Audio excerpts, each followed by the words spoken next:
और welcome all of you student of English. जितने भी यहाँ स्टूडेंट हो वो इंग्लिश डिपार्टमेंट से हो, हिंदी से हो, संस्कृत, उर्दू और पंजाबी। आज की जो कार्यशाला है ये इन्हीं 4 सब्जेक्ट हमारा न्यू एजुकेशन पॉलिसी। सबसे पहले हम लोग बात करते हैं फंडामेंटल के बारे में। क्यों हमारा था 22-26 बैच और यह बैच है 23-27। इस बैच में हम लोगों को सिलेबस में क्या सुधार आया और क्या क्या कुछ हमारे रिवाइज हुए। सिलेबस जो 22-26 के थे उस सिलेबस में और 23-27 के सिलेबस में काफ़ी डिफरेंट है। हम लोगों और उन लोगों के बीच में कुछ पॉइंट, कुछ सब्जेक्ट में, कुछ मार्किंग में सुधार हुए।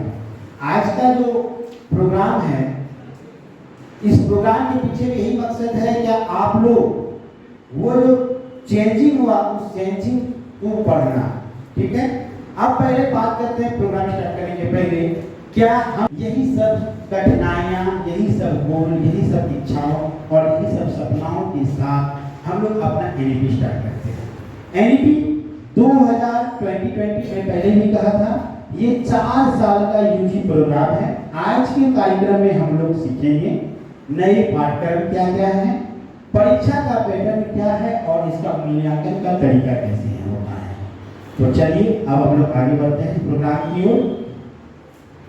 आप लोगों को आज कुछ टर्मिनोलॉजी को जानना होगा। कुछ टर्मिनोलॉजी के आधार पर ही हम बातों को अच्छे से समझ सकेंगे और अपने 4 साल की पढ़ाई में ये टर्मिनोलॉजी को ये सभी टर्मिनोलॉजी आपको आवश्यक पड़ेगी। इसीलिए आप लोग कॉपी कलम उठा ले और नोट डाउन करने लगे। जो चीज और जिनके पास एंड्रॉइड फोन है वह फोन से भी फोटो ले सकते हैं। पहला है एनईपी। जैसा कि हम लोग जान रहे हैं कि हमारा जो एडमिशन हुआ है वो एनईपी के तहत हुआ है, न्यू एजुकेशन पॉलिसी। अब है FYUGP 4 year undergraduate programme. पहले जो ग्रेजुएशन होता था वह होता था यूजी सेमेस्टर 1, इसमें हम लोग करते थे अंडर ग्रेजुएट प्रोग्राम। और अब जो एडमिशन लेते हैं ग्रेजुएशन में यह कहलाता है 4 year undergraduate programme UGC. जितने भी नियम परिनियम हम लोगों का बनता है वह सभी यूजीसी के अंतर्गत बनता है। हम लोग का जो रेगुलेटर बॉडी है, जो कॉलेजेस चलते हैं पूरे भारतवर्ष में, वो यूजीसी के अंतर्गत चलते हैं। उनका फुल फॉर्म होता है यूनिवर्सिटी ग्रांट कमीशन। अब हमारा सीबीसीएस जो हमारा पैटर्न है पढ़ाई का पाठ्यक्रम, उसका नाम है choice based credit system, LOCF learning outcomes based curriculum framework, SCI। ये हमारा अभी जो स्कूली शिक्षा और हायर एजुकेशन का शिक्षा, हायर एजुकेशन में जो शिक्षा है वो अंतर्गत आता है हायर एजुकेशन इंस्टीट्यूशन। आपका पूछा जाएगा ये कॉलेज किसके अंतर्गत आता है, आप कहिएगा हमारा कॉलेज जो आता है वो हायर एजुकेशन इंस्टीट्यूशन के अंतर्गत आता है। सबसे महत्वपूर्ण ABC academic bank of credit, यह अकाउंट बहुत जरूरी है। न्यू शिक्षा जो पॉलिसी आया हुआ है, इस पॉलिसी में आप लोगों का जो भी आप एग्जाम देंगे सेमेस्टर 1, सेमेस्टर 2, सेमेस्टर 3, सेमेस्टर 4 करते हुए सेमेस्टर 8 तक, आप जो एग्जाम दीजिएगा आपका मार्क्स इसी बैंक अकाउंट में जमा रहेगा। जिस प्रकार से आपका जीमेल होता है और भी आपके अकाउंट होते हैं, यहाँ पर आपका टोटल जो है क्रेडिट जमा रहेगा। तो ये अकाउंट सभी बच्चों को खुलाना अनिवार्य है। यदि आप ये अकाउंट नहीं खुलाते हैं तो क्या हो सकता है, आपके मन में सवाल आएगा सर हम एबीसी अकाउंट नहीं खुलवाएंगे तो क्या होगा। आप जब सेमेस्टर 1 का एग्जाम दीजिएगा और यूनिवर्सिटी आपके स्कोर कार्ड को उस अकाउंट में भी क्या करेंगे, अपलोड करेंगे, तो आपका क्रेडिट कार्ड में अपलोड ही नहीं हुआ तो आपका क्या होगा, पढ़ाई व्यर्थ हो जाएगा। मतलब आप सेमेस्टर 1 का एग्जाम तो दे दोगे लेकिन उसका मार्कशीट आप तक नहीं पहुंच पाएगा, क्योंकि आपका मार्कशीट तभी आपके पास पहुंचेगा जब उसका क्रेडिट एबीसी अकाउंट में जमा होगा। तो किन किन बच्चों का एबीसी अकाउंट नहीं खुला है वो हाथ उठा लो। आप सभी मधुपुर में अपने कॉलेज से जब हम स्टार्ट करेंगे गेट के बगल से, वहां से लेकर पूरा गांधी चौक तक कैफे भरा पड़ा है। आप किसी भी कैफे में जाकर अपना एबीसी अकाउंट खुलवा लें जल्द से जल्द, रजिस्ट्रेशन होने के पूर्व। आवाज नहीं करोगे हमें बताने फिर कठिनाई होगा बाबू। SI सेमेस्टर इंटरनल एग्जामिनेशन, हमारा एग्जामिनेशन 2 तरीके से होगा। एक एक्सटर्नल जो यूनिवर्सिटी कंडक्ट करेगी और एक इंटरनल जो कॉलेज कंडक्ट करेंगे या आपके डिपार्टमेंट कंडक्ट करेंगे। SIA semester internal assessment. FM radio नहीं है ये FM का मतलब होगा फुल मार्क्स यहाँ पर।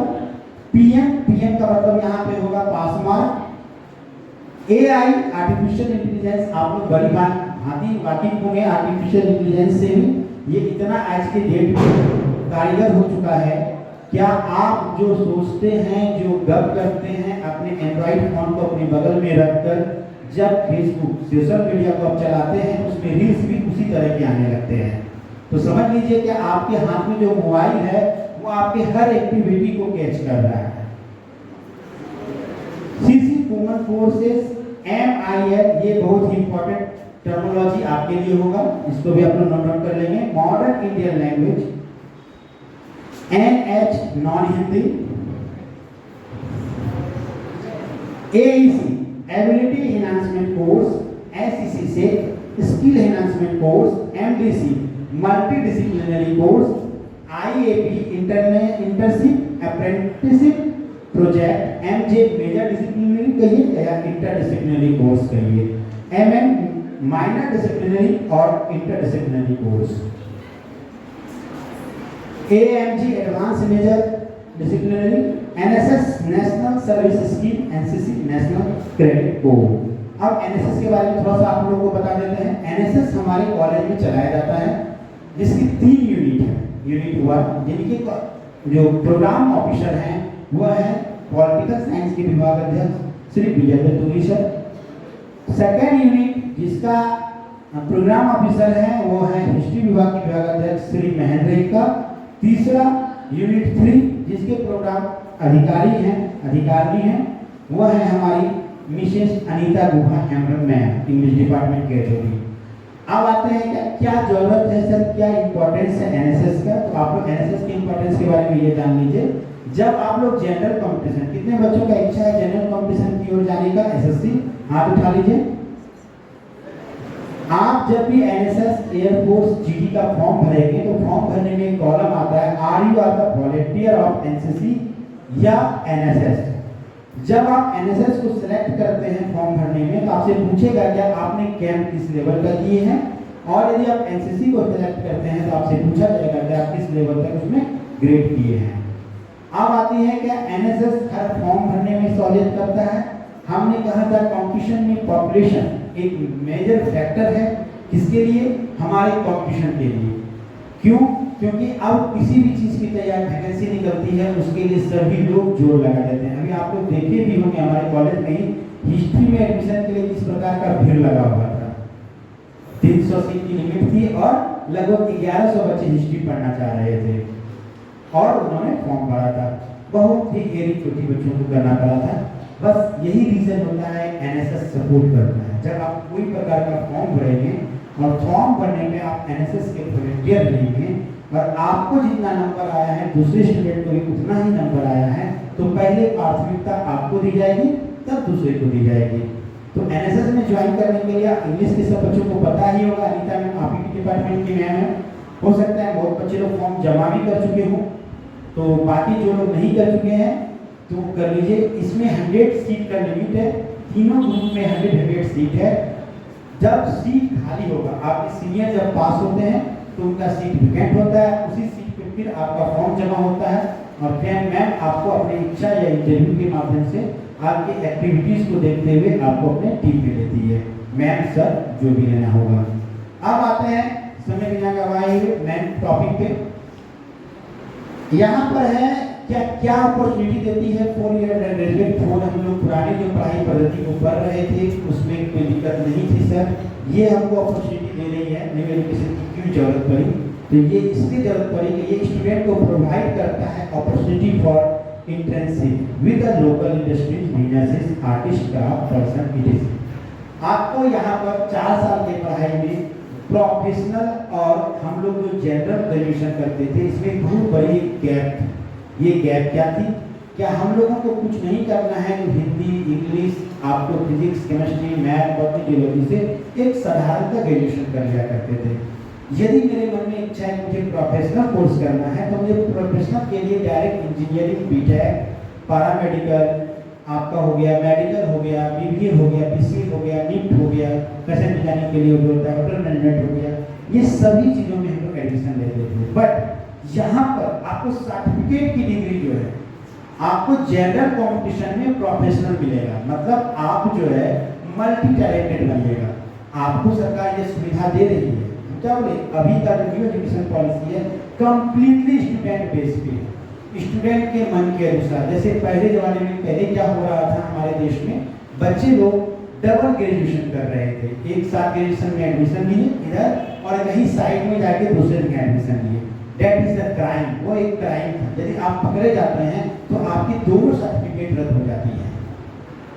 आप यदि कभी भी भूल वक्त पकड़ा गए, सपोज करिए कि आपकी सर्टिफिकेट के बल पे जॉब ले लिए, गवर्नमेंट जॉब, और आफ्टर 20 ईयर कोई आपका स्टाफ आपके पीछे पड़ गया या उसको पता चल गया या ऑफिस में ही पता चल गया कि आपने उस ग्रेजुएशन में आपने ग्रेजुएशन मधुपुर कॉलेज से भी किया था, तो वैसी स्थिति में क्या होती थी, आपकी दोनों डिग्रियां रद्द कर दी जाती थी। मतलब आपने जो 10 साल अपना नौकरी किया, उस नौकरी में जितने भी सरकार से पैसा पाए उसका पेनल्टी के साथ आपको सरकार को पैसा लौटानी पड़ती है।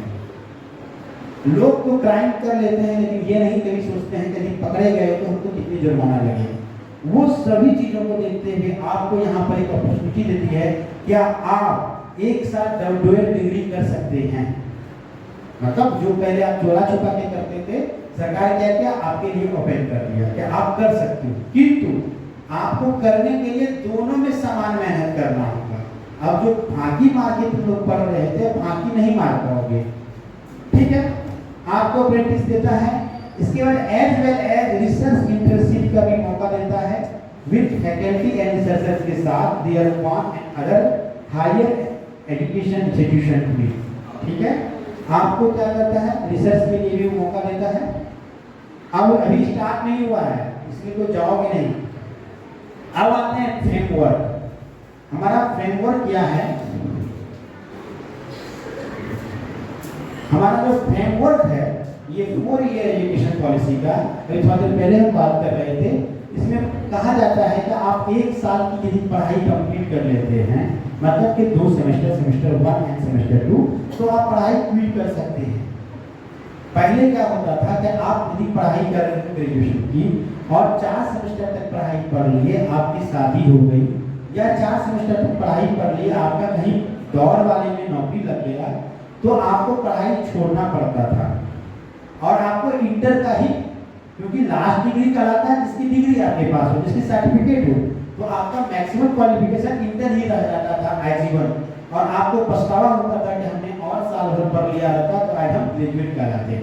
तो यहाँ पर आपको अपॉर्चुनिटी मिलता है कि आप 1 साल पढ़ाई पढ़ के छोड़ सकते हैं, 2 ईयर सेमेस्टर कंप्लीट करने के बाद, तो आपको सर्टिफिकेट का डिग्री मिलेगा। यदि आप 2 साल की पढ़ाई पढ़ के छोड़ते हैं, 4 सेमेस्टर की पीछे कैप, तो आपको जो है डिप्लोमा की साथ डिग्री मिलती है। आप लोग देखते होंगे पॉलिटेक्निक एवं डिप्लोमा का नाम प्राय सुनते होंगे, diploma courses, diploma in computer, diploma polytechnic, तो ये सभी डिग्री आप भी हासिल कर सकते हैं या 2 साल पढ़ाई करके छोड़ देते हैं तो। और यदि आप 3 साल मतलब कि 6 सेमेस्टर तक पढ़ाई करते हैं तो आपको बैचलर का डिग्री मिलेगा, और यदि आप 4 साल मीन्स आप 8 सेमेस्टर की पढ़ाई करते हैं और इसको छोड़ देते हैं तो आपको एडवांस बैचलर का डिग्री मिलेगा। अब आते हैं सवाल जो मेन मुद्दा है आज के कार्यक्रम का, क्या आपका 6 पेपर क्या होगा। मैं पहले बता देता हूं, जो लोग फॉर्म भरने में गलती किए हैं उनको टेंशन नहीं लेना है, ठीक है। आपको आज जो बताया जाएगा, और यहाँ पे आप ये जानिए, आप जो नॉलेज आज यहाँ से लेके जाइएगा, आपके वैसे भी साथी होंगे जो आज के कार्यक्रम में नहीं आ पाए होंगे और वो ह्यूमैनिटीज के स्टूडेंट होंगे, मतलब इंग्लिश के, हिंदी के, संस्कृत, उर्दू और फिलोसफी के। तो उनको भी अपना ज्ञान क्या करोगे, बांटोगे। ज्ञान ही एक ऐसा चीज है जिसको जितना आप बांटते हैं उतना आपका वो बढ़ता है। तो उनको भी आप बताओगे कि अब जो है फ्रेमवर्क हमारा इस प्रकार से है कि हमको AEC पहला नंबर है, जिसका क्रेडिट देखो 2 है, जो क्रेडिट बैंक में आपका जमा होगा। क्रेडिट 2 मतलब 50 नंबर का ये एग्जाम होगा। इसमें आपको जो पेपर पढ़ना है वो हिंदी या उर्दू पढ़ना है। कुछ ऐसे भी बच्चे होंगे जो एडमिशन के समय इंग्लिश लिए होंगे, हाथ उठा के इन्होंने इंग्लिश लिया था, तो आज से तुम लोग ये जान जाओ, हाथ उठाओ। अब जो फिर एक फॉर्म मिलेगा रेक्टिफाई के लिए आप लोगों को कुछ दिनों के अंदर, और ये प्रोग्राम खत्म हो गया, उसके 2 दिन के अंदर ये मीटिंग होगी, मीटिंग के बाद आप लोगों को फॉर्म प्रोवाइड होगी। सही बच्चे को आके कॉलेज में वो फॉर्म जमा करना है, सुना। उसमें जो आप पेपर डालोगे वहां पर एसी के स्थान पे क्या डालोगे, या तो हिंदी या तो उर्दू, ठीक है। जिसकी एग्जाम 50 नंबर की होगी, जो भी इंग्लिश डाले थे वो इंग्लिश नहीं रहेगा। पूछो क्यों? हमने आपको बताया था MIL, याद है, modern Indian language. English Indian language नहीं है, नहीं है ना। मॉडर्न इंडियन लैंग्वेज इंडिया का जो लैंग्वेज है, संस्कृत भी नहीं है मॉडर्न लैंग्वेज, संस्कृत भी नहीं है। तो कौन कौन सा लैंग्वेज होगा आपका? होगा आपका हिंदी, उर्दू, ठीक है। उसके बाद होगा आपका यहाँ संथाली, ठीक है, बंगाली, बांग्ला से करते हो। लेकिन आपके कॉलेज में जिस सब्जेक्ट की पढ़ाई होती है वही पेपर आप ले सकते हैं, ठीक है। तो आपके कॉलेज में तो पढ़ाई नहीं होती है बांग्ला की, ना होती है संथाली की, आपके पास ऑप्शन क्या बचता है? हिंदी लो या उर्दू लो। अब आता है second number, value added course. Value added course, इस कोर्स के अंदर जो है आपको कुल 100 नंबर का एग्जाम होगा, 4 क्रेडिट है। इसमें 2 बुक है, ठीक है, 2 बुक है। एक बुक है एनवायरमेंटल स्टडीज, दूसरा है अंडरस्टैंडिंग इंडिया। ये दोनों बुक कंबाइंड पूछा जाएगा एग्जाम में, जिसमें कुल 100 नंबर का एग्जाम होगा और पास करने के लिए 40। ये जान लो एक जनरल बात, क्या हर पेपर में पास करने के लिए 40% अंक चाहिए, इंटरनल में भी एक्सटर्नल में भी। अपने से कैलकुलेट कर लोगे, जैसे 50 नंबर का एग्जाम होगा ये, तो पासिंग मार्क कितना होगा? 20 हिंदी उर्दू का। ये 4 क्रेडिट है, मींस 100 मार्क्स का एग्जाम होगा यूनिवर्सिटी से, और इसका पासिंग मार्क कितना होगा? 40 नंबर। तीसरा नंबर स्किल एनहांसमेंट कोर्स, जो 3 क्रेडिट का है, मींस 75 का पासिंग 40% कितना हुआ? 30। वेरी गुड, 30 नंबर चाहिए। डिजिटल एजुकेशन, डिजिटल एजुकेशन का भी सिलेबस आपको प्रोवाइड हो जाएगा, वो सब बताएंगे। प्रोग्राम के लास्ट में मैं आपको टोटल मटेरियल दे दूंगा, ठीक है। इसलिए प्रोग्राम के लास्ट आप लोग अच्छे से बने रहो। और आता है चौथा नंबर, जो सबसे इंपॉर्टेंट है आप लोगों के लिए, मल्टी डिसिप्लिनरी कोर्स, जिसमें बच्चों को बहुत कंफ्यूजन है। सर मल्टी डिसिप्लिनरी कोर्स में क्या पढ़ेंगे, और कहीं कहीं तो आपके सर लोगों को भी कंफ्यूजन है, कभी कभी हमें भी हो जाता था। तो चलिए, मल्टी डिसिप्लिनरी कोर्स, जैसा कि नाम से ही लगता है मल्टी टैलेंट, मतलब अपने स्ट्रीम का पेपर नहीं पढ़ना है, ठीक है। अपने स्ट्रीम का पेपर आपको नहीं पढ़ना है, साथ ही साथ जिसकी पढ़ाई आपने 12th लेवल में किए हैं वो भी नहीं पढ़ना है। तो यहाँ ये बताइए कितने ऐसे स्टूडेंट थे जो साइंस से इंटर थे? आप लोग साइंस से ग्रेजुएशन ना करके आप लोग ह्यूमैनिटीज में आ गए ना, चलो ठीक है। तो आप लोग साइंस का भी पेपर नहीं रख सकते हैं, आपके पास एक ही ऑप्शन बचता है, वो है कॉमर्स। आपको कॉमर्स लेके पढ़ाई करनी होगी। अब आता है सवाल, जो नॉन साइंस स्टूडेंट है, आपको कौन सा पेपर पढ़ सकते हैं? तो आप पढ़ सकते हैं mathematics, physics, chemistry, botany, geology और कॉमर्स। आपके साथ सभी सब्जेक्ट का ऑप्शन है। अब आता है कि सर मैथ और फिजिक्स केमिस्ट्री तो इंटर में पढ़ भी नहीं किए, ग्रेजुएशन में कहाँ से पढ़ पाएंगे, कुछ समझ में आएगा? ऐसा कुछ नहीं है। हम आपको पहले ही बताए कि न्यू एजुकेशन पॉलिसी का एक ही मोटो है, क्या आपको अपनी शिक्षा के साथ साथ बहुमुखी शिक्षा देना है। मतलब फिजिक्स का सिलेबस उतना हार्ड नहीं होगा, क्या आप उसको नहीं पढ़ाई कर पाओगे, बेसिक नॉलेजेस होगा, botany, geology, physics, chemistry, math. एक एग्जांपल लेते हैं मैथ, जो सर भी थोड़े पहले बताए थे, क्या मैथ से बच के अब नहीं निकल सकते न्यू एजुकेशन पॉलिसी में? लेकिन मैथ एक ऐसा पेपर है यहाँ पर जो बहुत ही कॉमन आपको बुनियादी जीवन जीने के लिए जिन जिन चीज़ों की आवश्यकता पड़ेगी, कैलकुलेटिव सामान का मत बात कर देना, पलंग मत बोलने लगना, एसी मत बोलने लगना, कूलर नहीं बोलने लगना, मतलब जीवन जीने के लिए कैलकुलेटिव आइटम जो भी आइटम होगा उसके लिए आपको नॉलेज चाहिए। जैसे आप कोई सामान खरीदने के लिए गए, कितना रुपए का प्रॉफिट हुआ वो जानना है आपको। आपने कोई भी बिजनेस किया तो आपको बिजनेस करने के समय क्या हुआ, क्या आपको कितने रुपए का प्रॉफिट हुआ, कितने रुपए का लॉस हुआ। आप कभी भी कोई लोन ले रहे हैं, कितना सिंपल इंटरेस्ट, कितना कंपाउंड इंटरेस्ट होता है। यदि आप किसी जगह पे गए, वहाँ का एरिया नापना हो, एरिया क्या होता है। कभी भी कोई सामान खरीदे तो वॉल्यूम नापना हो तो वॉल्यूम क्या होता है। मतलब जो जनरल कंपटीशन का बुनियादी चीजें हैं, percentage, profit loss, simple interest, ठीक है, टाइम वर्क, ठीक है, distance and time, area, volume, यही सब सिलेबस है आपका मैथ का। मतलब मैथ ऑनर्स वाला मैथ नहीं पढ़ना है, मतलब बेसिक मैथ पढ़ना है।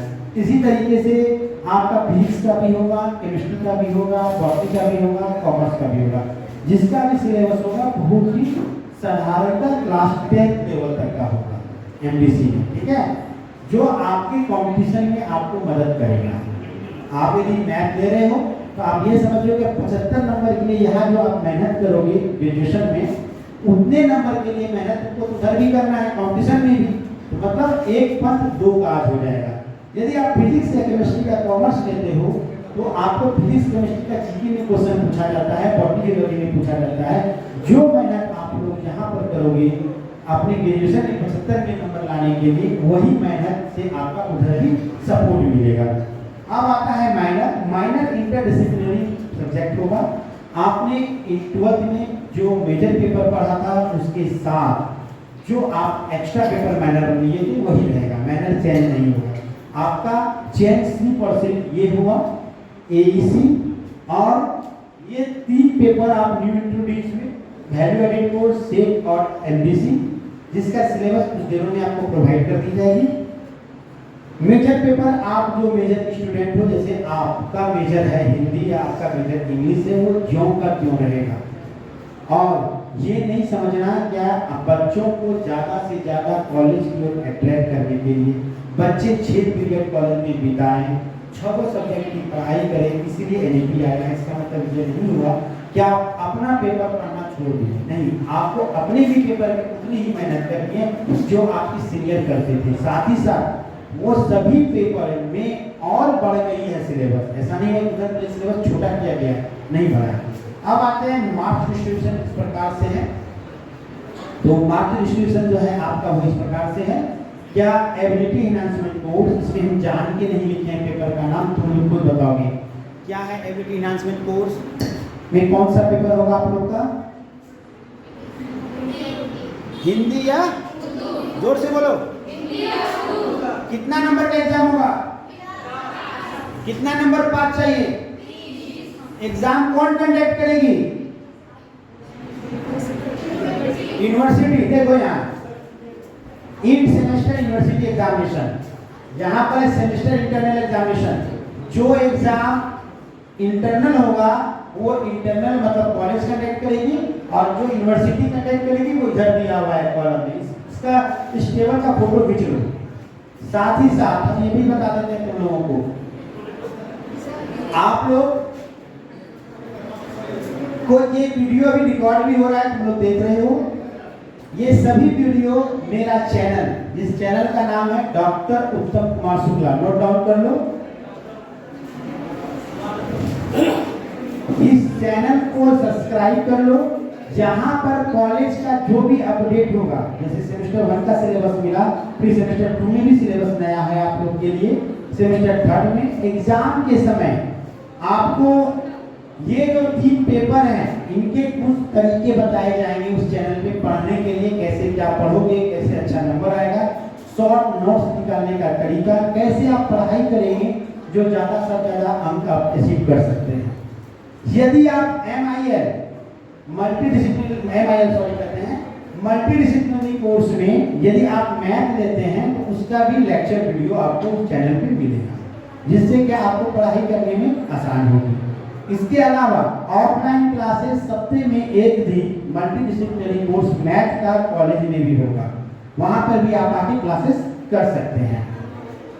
इसकी रूटीन बन रही है, रूटीन बनने के बाद रूटीन आपको नोटिस बोर्ड पे चिपक जाएगी। अब आया मैनर कोर्स। मैनर कोर्स जो है हम बात कर रहे थे एबिलिटी एनहांसमेंट कोर्स, सब समझ गए। कितने नंबर की एग्जाम होगा? 50। क्या है आपका पेपर? हिंदी या उर्दू। पहले जो लिए थे उसको भूल जाओ, पहले जो लिए थे हिंदी लिए थे तो ठीक है, अदरवाइज दूसरा पेपर लिए थे तो भूल जाओ। Second number value added course. Value added course में क्या पढ़ना है? Environmental studies and understanding India. इसका एग्जाम कितने नंबर का होगा? 100 नंबर का। कौन एग्जाम लेगा? टोटल का टोटल यूनिवर्सिटी लेगा, इंटरनल इसमें नहीं है, ठीक है। और पासिंग मार्क कितना है? 40। समझ जाओ। स्किल एनहांसमेंट कोर्स, इसमें क्या पढ़ना है? Digital India. डिजिटल इंडिया पढ़ना है, ठीक है। स्किल एनहांसमेंट कोर्स में क्या पढ़ना है? Digital India. कितने नंबर का एग्जाम होगा? 75। पीछे से बोलो। पासिंग मार्क कितना है? Very good. Multi disciplinary course, देखो जहां पे एनर्जी लगाना, जो पीछे कमेंट पहले कर रहा था। मल्टी डिसिप्लिनरी कोर्स में क्या पढ़ना है? जिसकी पढ़ाई आपने 12th लेवल में नहीं किया है और आपके स्ट्रीम का पेपर नहीं हो, ह्यूमैनिटीज के स्ट्रीम का पेपर वो नहीं हो, तो आपके पास ऑप्शन क्या बचता है? दूसरा डिपार्टमेंट। दूसरा डिपार्टमेंट 3 डिपार्टमेंट है यहाँ पर। क्या क्या है? एक है नेचुरल साइंस, जिसके अंतर्गत आता है math, physics, chemistry, botany, geology. दूसरा है आर्ट्स, जिसके अंतर्गत आता है हिस्ट्री, पॉलिटिकल साइंस, सोशियोलॉजी और इकोनॉमिक्स। तीसरा है ह्यूमैनिटीज, जिसके अंतर्गत आता है आप लोगों का कौन सा पेपर आता है? हिंदी, इंग्लिश, उर्दू, संस्कृत और फिलोसफी। तो आपको दूसरे स्ट्रीम में जाना है तो आप साइंस और कॉमर्स ले सकते हैं। सेकंड अब आया मैनर। मैनर सबको पता है, यदि आप हिंदी लिए हो मैनर में जो रखो पर्टिकुलर एक चीज ये ध्यान देना है, इसलिए हम बोल रहे हैं आर्ट्स का पेपर आप लोग नहीं लेने के लिए, क्योंकि आप यदि 5 सब्जेक्ट मैनर में पॉलिटिकल साइंस रख ली हो और आप यहाँ भी मल्टीडिसिप्लिनरी में भी क्या रख लिया? पॉलिटिकल साइंस, तो टैली कर गया ना, तो वो नहीं रखना है, ठीक है। साइंस रखना है, सबसे बढ़िया साइंस या commerce. Non practical paper major में क्या होगा? वो 75 नंबर का एग्जाम यूनिवर्सिटी लेगी, 25 नंबर का एग्जाम इंटरनल होगा। माइनर भी 75 नंबर का एग्जाम यूनिवर्सिटी लेगी, 25 नंबर का एग्जाम इंटरनल होगा। 25 का 40% कितना हुआ? 40%। कौन बोला? खड़ी हो जाओ। Very good, 10। Very good. मतलब 25 में पासिंग के लिए कितना नंबर चाहिए? 10। और 75 का 40% 30 चाहिए। दोनों में पास हो गए तभी पास होगी। ऐसा भी कभी कभी हो सकता है कि आप एक्सटर्नल 75 में 70 ले आए, ठीक है, और इंटरनल 25 में 9 ले आए, तो क्या हुई? फेल या पास? इंटरनल में 5 नंबर सिर्फ अटेंडेंस पे है। यदि आप कॉलेज रेगुलर करोगे तो तुमको 5 अंक मिलेगा एक्स्ट्रा। यदि एग्जाम में तुम 15 नंबर लाए और 5 नंबर अटेंडेंस का मिल गया तो 20 हो गया। यदि तुम इंटरनल में 5 ही नंबर लाए, फेल कर गए इंटरनल एग्जाम में, लेकिन अटेंड कॉलेज रेगुलर कर रहे हो तो तुम पास कर गए। उससे भी बड़ा बात, वो जो 20 नंबर का एग्जाम होता है, उस एग्जाम में है कि आपका 2 इंटरनल हो सकता है, कि एक इंटरनल कॉलेज में, एक इंटरनल आपके डिपार्टमेंट लिए, और दोनों नंबर का एवरेज निकल गया। मतलब सर आपको असाइनमेंट भी दे सकते हैं, सर आपको प्रोजेक्ट वर्क भी दे सकते हैं, उस पर भी मार्किंग है। तो आप लोगों को कॉलेज रेगुलर आना है, ये चीज पर ले लो। कम से कम कोशिश करो कि हम अधिक से अधिक कक्षा में भाग लें, जो कि हमको अच्छा नंबर मिले। अब इसके बाद सबसे महत्वपूर्ण बात ये आ गया, लाल बटन। सेमेस्टर 1 2022-26 की यदि हम बात करते हैं तो 2022-26 में हमारे महाविद्यालय से लगभग 30 to 40%, एक मिनट रुक जाइए, अभी आप लोगों के बीच मधुपुर महाविद्यालय के प्रभारी प्राचार्य डॉक्टर रत्नाकर भारती सर और दर्शन शास्त्र विभाग के विभागाध्यक्ष डॉक्टर हर्षवर्धन सर आए हुए हैं। सभी लोग खड़े हो जाइए और उनका ताली से स्वागत करिए।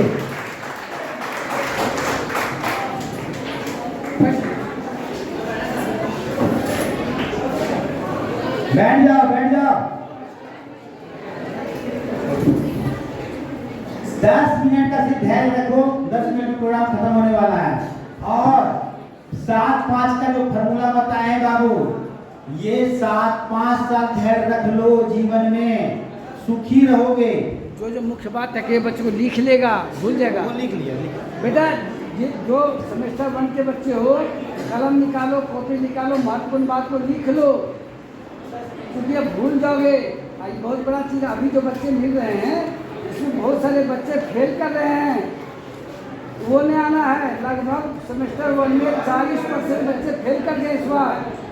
वो आपको नहीं करना है, हम लोग पढ़ाएंगे, आप लोग खाली मन से पढ़िए। फेल हमको पसंद नहीं है। पसंद है क्या? उसके लिए अच्छा से लिख लीजिए, सर जो बताते हैं तन्मयतापूर्वक लिखिए, समझिए। हाँ, आप लोग याद होंगे, हमें बता रहे थे आप लोगों को, क्या आपके सीनियर बैच ये बच्चे लोग जो हैं वह लगभग 40% नहीं, 40% मार्क्स पास हैं, 60% फेल हैं। डाटा यही एक्चुअली है, डाटा जो एक्चुअली है वो 60% बच्चे फेल हैं। इसीलिए तुम लोग ये चीज को जान लो, क्या सेमेस्टर 1 में पढ़ाई, और बहुत सारे बच्चों की इच्छा होगा कि हम आगे भी पढ़ेंगे, मतलब 4 साल भी ग्रेजुएशन करेंगे। ऐसा नहीं है कि आपको 4 साल करना ही है, ये अनिवार्य नहीं है। यहाँ 4थे साल में उन्हीं बच्चों का एडमिशन होगा जो बच्चे 3 साल मतलब सेमेस्टर 6 तक के एवरेज में 75% मार्क्स लाएंगे।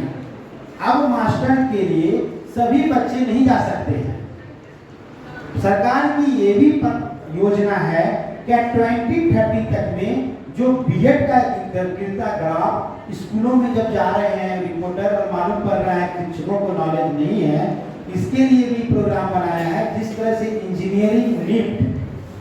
इंजीनियरिंग हो, निफ्ट हो, होटल मैनेजमेंट हो, मेडिकल हो, 12th के बाद ही बच्चे करना स्टार्ट करते हैं। अब जिनको शिक्षक बनना है 2030 के बाद, वो बच्चे को आफ्टर 12th ही एडमिशन लेना होगा। अब 4 ईयर अंडर ग्रेजुएट बीएड होने वाली है हमारे देश में। मतलब शिक्षक बनना है तो पहले से प्रिपेयर हो जाओ, सब गुण ले लो।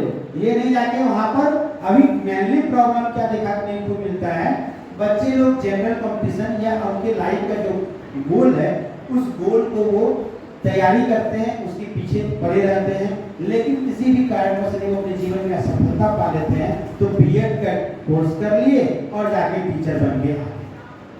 आप बताइए, जीवन भर आपको जिस कार्य करने की इच्छा था और 3 इडियट्स तुम लोग देखे होंगे और तुमको जबरदस्ती कोई दूसरा काम करना पड़े हो पेट के कारण, तो मन से काम करे हुए नहीं।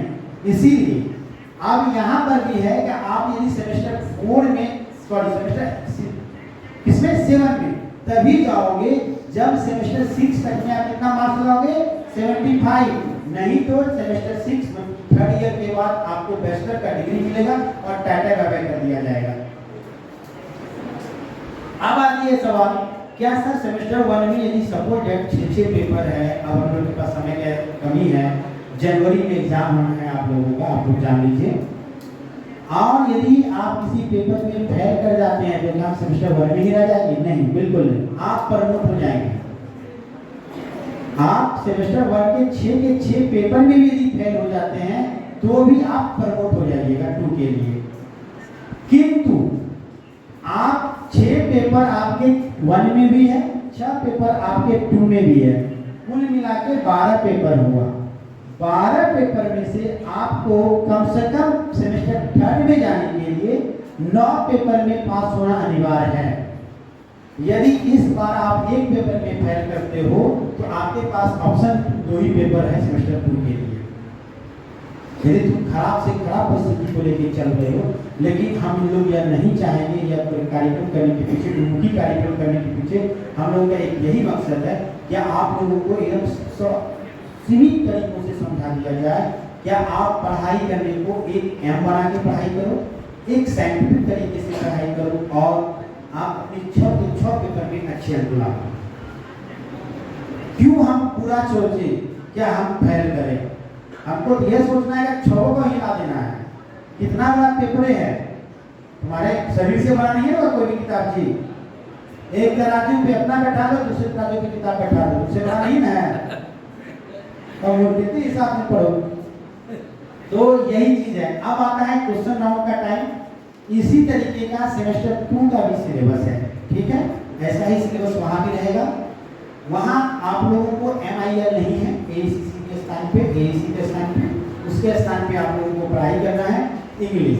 लेकिन अभी आप लोगों को 2 के बारे में इसलिए नहीं बताया जा रहा है क्योंकि आप लोग कंफ्यूज कर जाओगे 1 में क्या पढ़ना है, 2 में क्या पढ़ना है।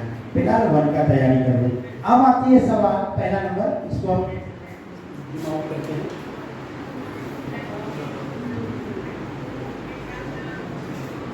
अब आता है सवाल कि सर आपने पेपर का नाम तो बता दिया, वो सिलेबस कहाँ मिलेगा? सभी लोग अपना एंड्रॉइड फोन खोल लें। खोलिए, कैसे सिलेबस डाउनलोड? अब यहाँ पर गूगल में आप जाइएगा और आप लिखिएगा आप किस यूनिवर्सिटी में पढ़ रहे हैं, SKMU यूनिवर्सिटी। देखो खुल गया गूगल में मेरा। आप लोग मोबाइल वर्जन में यदि मोबाइल है तो आपके मोबाइल के राइट साइड के टॉप पर 3 डॉट सिंबल होगा, उसको टच करोगे तो आपको वहां पर एक ऑप्शन आएगा डेस्कटॉप वर्जन। उसको आप लोग सिलेक्ट कर लो, डेस्कटॉप वर्जन को सिलेक्ट कर लो, मोबाइल में कन्वर्ट कर लो। सभी लोग डेस्कटॉप वर्जन में, जिसका है तो कोई दिक्कत नहीं है, जिसका नहीं है वो लोग कन्वर्ट कर लो। और यहाँ पर आप SKMU का साइट को टच करोगे, देखो आपका खुल गया। यहाँ पर एक चीज ध्यान दीजिएगा, आप लोग एक चीज ध्यान दीजिएगा, सिलेबस रिवाइज होती रहती है विश्वविद्यालय की। हो सकता है कुछ रिवाइज सिलेबस समय के अभाव में यूनिवर्सिटी के वेबसाइट पे अपलोड ना हो सके, तो आप लोग यदि नियंत्रण रेगुलर कॉलेज में क्लास करोगे तो ऑब्वियस सी बात है कि जो भी रिवाइज सिलेबस होगा आपके सर आपको प्रोवाइड कर देंगे। उसके बाद एकेडमिक में जाना है हम लोग को। साइट खोलने के बाद यहाँ देखिए सिलेबस NEP 23-27 खुल गया। आप जिस सब्जेक्ट का सिलेबस चाहिए आप उसको डाउनलोड कर लेंगे। हम एक सिलेबस डाउनलोड करते हैं।